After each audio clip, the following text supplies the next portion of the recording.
So a couple of weeks ago, Chris and I did a little roasting experiment. It was really based on the idea of what exactly is dark roast. And as you can see from some of these bags, we have a Malawi AB grade from the Mzuzu Cooperative. It's a fair trade organic single origin coffee, which is pretty much everything that we do these days is an organic single origin coffee. This one comes from Malawi, from the Mzuzu Cooperative. And it's a delicious coffee. We roast it up a little bit to test it out.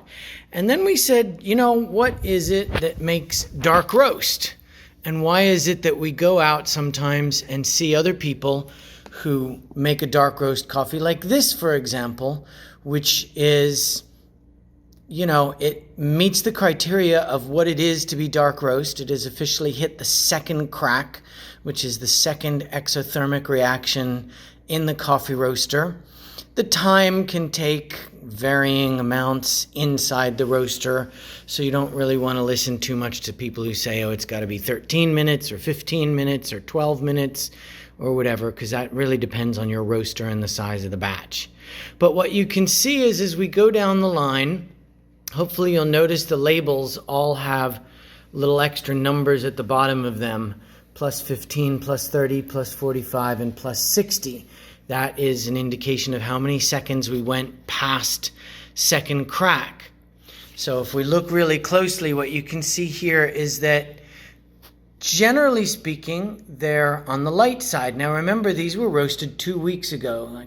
Sorry if my handwriting's bad. That says March 31st, 2020, which was exactly 2 weeks ago. Today's April the 14th.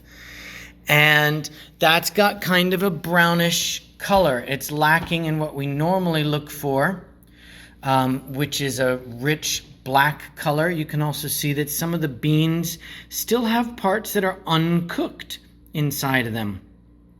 And they don't have a lot of oil glistening on there. Now we go up to the 30-second variety, and what we're seeing is a little bit darker, a little bit more oily. They weren't oily when they came out of the roaster, but after about a week, they developed some of that oil. Now we go up to the 45-second, and you see that's really starting to get that rich, dark blackness.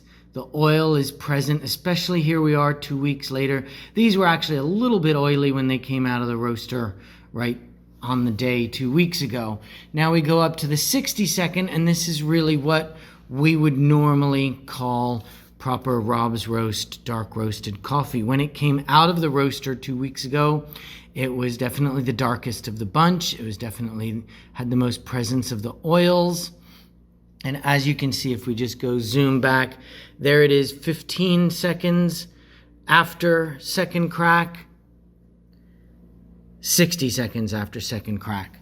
So that's just kind of giving you an idea, a little glimpse into our operation back here of what the different definitions are. Dark roast is, by definition, when you take coffee to the second crack.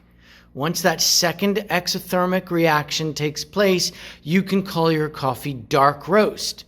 But as you can see, if you take it out fairly soon, 15 seconds later, it still isn't what I would call dark roast, even if it meets the textbook definition of dark roast. And this is after 2 weeks of sitting.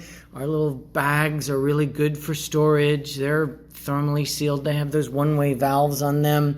And even 2 weeks later, you can smell as well the aromas of the coffee, the beans as they come out, the grounds when we grind them up, and the flavor when we brew it up is very, very different. And what a difference 15 seconds makes in some of these increments, or heck, 30 seconds can be huge difference amongst these different coffees.